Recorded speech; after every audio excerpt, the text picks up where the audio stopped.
Po ndiqni podcastin Miqësisht e Lida, episodi 29. Përshëndetje miqtë e mi dhe mirë se vini në podcastin Miqësisht e Lida, ku flitet nga perspektiva e një biznesi për klient të vërtet, për problemet vërteta dhe rrugën si të bëjmë kërcim në karrierë, jo thjesht ecje, si dhe ku tregohet se si Shqipëria mund të jetë trampolina jote në karrierë. Kam kënaqësinë të flas me ju sot në këtë pjesë të tretë dhe të fundit në lidhje me planifikimin në parim të 2019-s. Më pëlqen shumë të bëj plane në fakt, dhe për shumë vite në fund dhjetori unë bëj agjerim dhe lutje për planet që vë përpara në letër. Më pëlqen të di paraprakisht drejt çfarë po shkoj.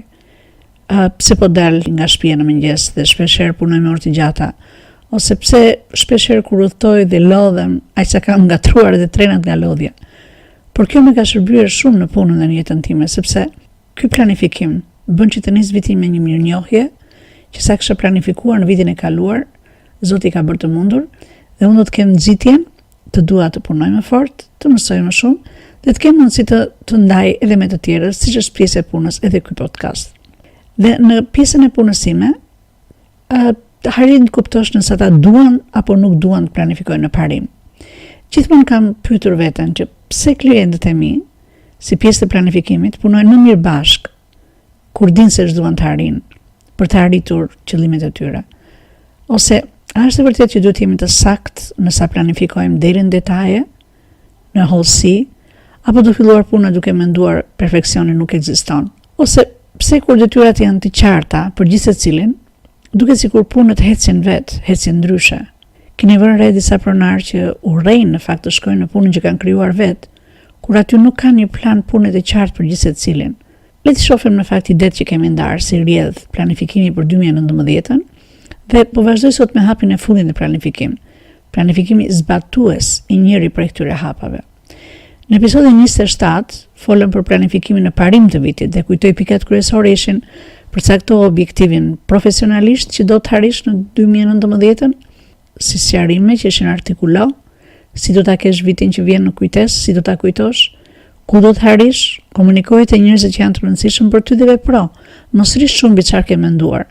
Ndihmuese ishte pyetja: çfarë dua që të zgjidh brenda 2019-s për veten time? Pika tjetër kryesore e dyta dhe e fundit ishte përcakto objektivin personal. E njëjta rrugë siç tham pak më parë, por pyetja ndihmëse ishte: çfarë duhet të shtoj unë si dije, si aftësi, si praktik, si person, me qëllim që të realizoj atë që dua profesionalisht, me synimin bazë që në objektivin profesional dhe atë personal unë të harrit të kem një jetë më të plotësuar shpirtërisht, fizikisht apo dhe emocionalisht. Në episodin pasardhës, që ishte episodi 28, kemi folur për 5 hapat konkret në vënien përpara të zbatimit të këtyre dy objektiveve, me synimin për të pasur një 2019 të shkëlqyer, ose për të pasur, siç tham, vitin më të mirë ndonjëherë, duke vepruar, pra acting. Dhe këtu përcaktuam këto hapa dhe vendosjen e para, prioritetet tuaja në kategori, dhe tham ndajni prioritetet tuaja në kategori se ato në fakt do hanë kohën, energjinë, shpeshherë edhe financat e tua. E dyta, vendos një synim specifik për secilën nga kategori që ke ndarë. E treta, caktoj një person që së bashku me ty është përgjegjës për secilin synim. E katërta, përcaktoj 1 ose 2 aftësi të reja që do të mësosh për të arritur synimet e këtyre kategorive. Dhe fundit dhe më kryesorja, kalendarizoj dhe vepro. Dhe vim në episodin e 29. Këtu duhet të marr një nga këto 5 hapat që zun në gojën në numrin 28. Për shembull, le të marrim pikën 4, që është përcaktimi i 2-3 aftësive të reja që do duhet të mësojmë, ose të përmirësojmë për të arritur synimet në punë, në familje e tjera. Dhe arsyeja pse zgjedh numrin 4 është sepse kur bëjmë të ushtrim me klientët tanë për të 5 hapat, zakonisht kur vim te ky hap, klientët e mi kërkojnë më shumë ndihmë me pyetjen: si mund të më ndihmoj të mësuarit në zbatimin e planit që kam vendosur për këtë vit? Nuk është një pengesë kjo për gjërat që unë dua të bëj, po si do ta harroj ta bëj? Po pse duhet vepruar më njëherë? Mos është më mirë që unë të marr kohën të mësoj dhe si kjo ka dhe shumë nga ato që ne i quajmë snuk, nuk, këtë se bëj dot, atë se bëj dot, e tjera. Po mund të ketë sigurt edhe me sigurt disa që po thon. Po pse ka shpejt mund të fillojë nga zbatimi? Mund ta mendoj, mund ta planifikoj, po duhet patjetër të filloj ta zbatoj. Për ata që mendojnë kështu, dhe që duan një kohë të plot të gjejnë çdo përgjigje përpara se të fillojnë të veprojnë, sinqerisht nuk kam një përgjigje për këtë, por do ndaj me ju një shaka që ndaj me kolegë të mi të burimeve njerëzore, dhe ka disa prej tyre që vinë muaj pas muaji, që ndjekin rrugën e veprimit, acting deri në pikën e planifikimit. Super planifikimit, të mbi planifikimit, me idenë që po nuk e mendova mirë, po nuk e përvetësova plotësisht, si mund ta jap të trajnime apo ta zbatoj në praktik në kompani apo në biznesin nga vi, apo aty ku ata bëjnë praktikën. Pra, jam trajnuar deri tani për shembull për modulin e planifikimit strategjik, rekrutimin, vlerësimin performancës dhe di bëm edhe paketën shpërblyese, do me thënë kompensimit. Gjatë gjithë muajit kur unë ndjeket surinë e tyre, këta që janë nga natyra super planifikues ose sipas cilësimit nga vetë ata perfeksionist, në fakt i shoh që janë më të ngadalt në progresin e tyre, më të menduarin e tyre se si duhet ecin, dhe janë ata që shpeshherë dikush i quan dhe shumë skolastik në planifikim. Në fakt më pëlqen më shumë një grup tjetër. Janë ata që mësojnë, që praktikojnë, e vënë në plan, kanë arritur ta vënë në praktik dhe sapo kanë ardhur muajin tjetër thonë, e zbatova dhe këtu dështova. Këtë gabim bëra. Në fakt kjo është, siç thonë anglezët, muzikë për veshët e mi e përkthyer, sapo kanë filluar në burimet njerëzore, i cili do nga ekspertët, miqt, kolegët e mi e di, që sapo vëmë në jetë një plan, sigurisht që do të kemi dështime, sigurisht që do të kemi gabime. Dhe më duket se është në përkufizimin e ekspertëve të burimeve njerëzore, nëse mund ta them kështu, patjetër ti do kesh dështime dhe do kesh gjëra të cilat nuk bëhen siç ti do, që nuk harrihen që në momentin që më përpjekjen e parë. Por sigurisht ajo që di të them unë që dhe me këta persona që thonë që kanë dështuar apo kanë bërë gabime, unë di me siguri që ata kanë përmirësuar një sistem në biznesin e tyre, dhe kjo është me përfitime direkte gjatë kohës që janë ata në trajnim, edhe për biznesin e tyre, por edhe për njerëzit që punojnë aty. Dhe është grupi tjetër, ky grupi që fola në fillim, që vinë dhe thonë e kam menduar mirë, e kam folur me shumë persona, kam gjetur dhe një format planifikimi që është i përsosur, është shumë i bukur, është një format që po t'ua tregoj kur do ta tregoj në seminar, dhe në fakt kjo është arritja që ata raportojnë. Është njësoj sikur ti i thua fëmijës tënd të rritur, shko dhe vu në rregull dhomën tënde.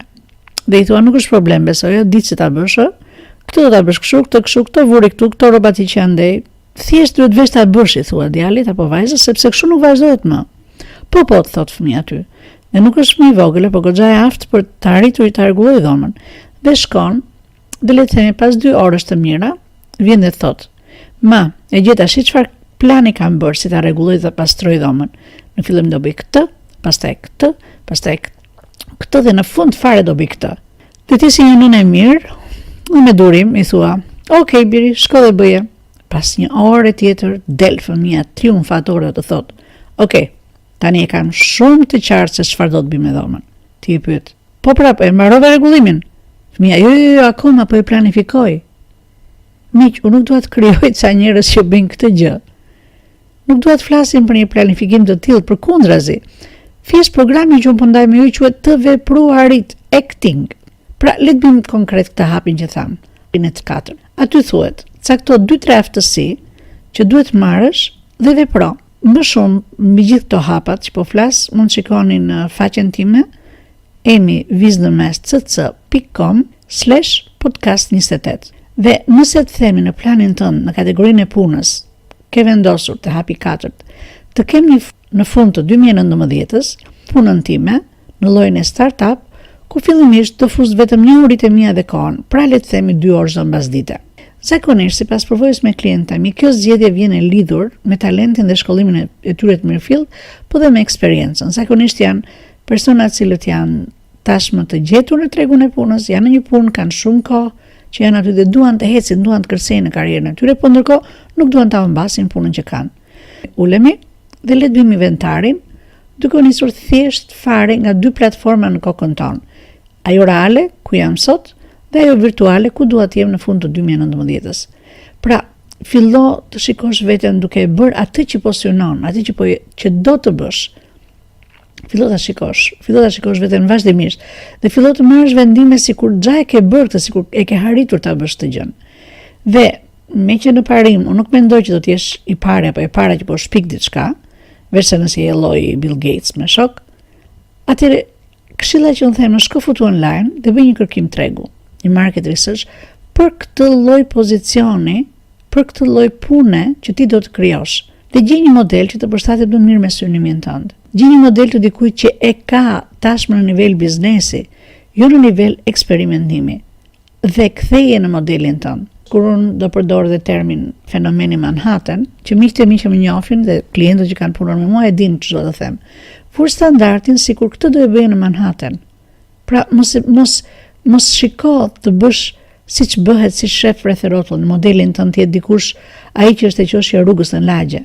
Shpeshherë që punon në të zezë. Jo, fillo të ndërosh dhe të planifikosh në nivel të lartë. Vur standardin që do të kesh dhe mbi këtë standard gjej një përshkrim pune të këtij profesioni në sajtet më të mira që të dalin në Google, me detyra dhe me aftësitë e duhura, si janë dhe si kërkohen sot në tregun botëror të punës. Pra, jo çfarë gjendje të rëndom në sitet shqiptare të përkthyera qoftë me gabime që mund të jenë dhe në parim apo dhe në gramatik. Dhe ky është momenti të shikoni konkretisht cilat aftësi dhe kompetenca duhen. Merri nga këto sajte dhe shikoj, dhe në moment që ti i merr dhe i shikon, do fillosh të zgjedhësh.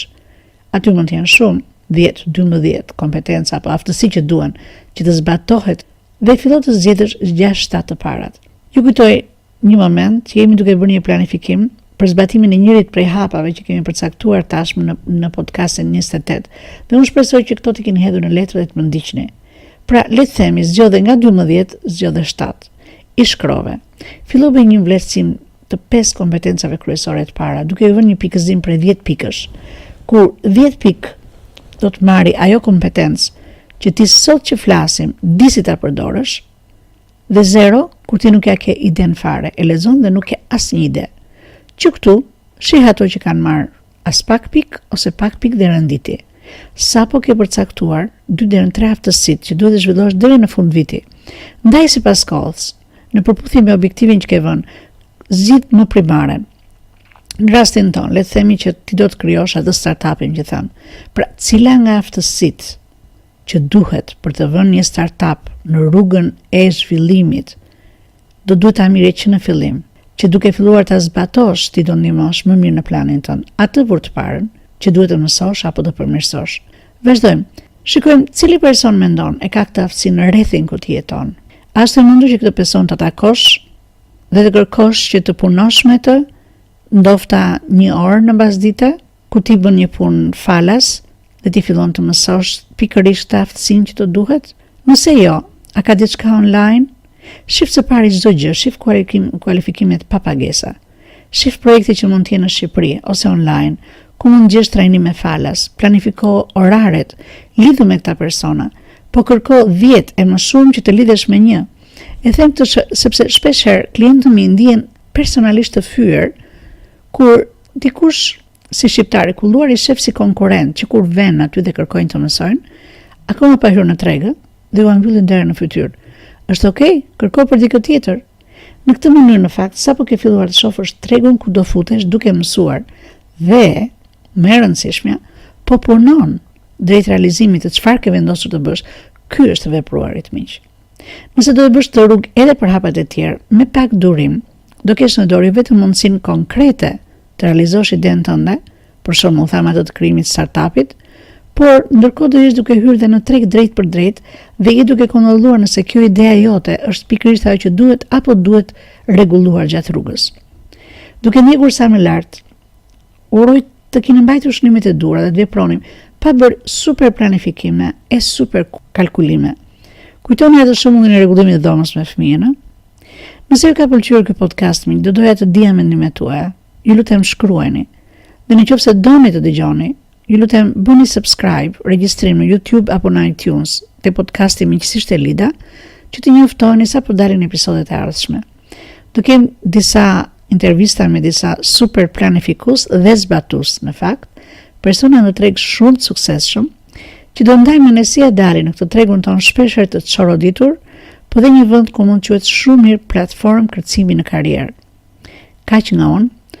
Nesër kam një takim acting në Tiranë, të dështuar me disa të rinj sipërmarrës të mrekullueshëm në rrugën e tyre suksesit, që mezi Pres të takoj në takimin tonë mujor me ta. Ne kalojmë shumë mirë aty në fakt dhe punojmë dhe argëtohemi. Fragmente nga aty mund t'i gjeni tek sajti im që është www.emivistec.com. Ju uroj një fundjavë të shkëlqyer. Miqësisht Elida.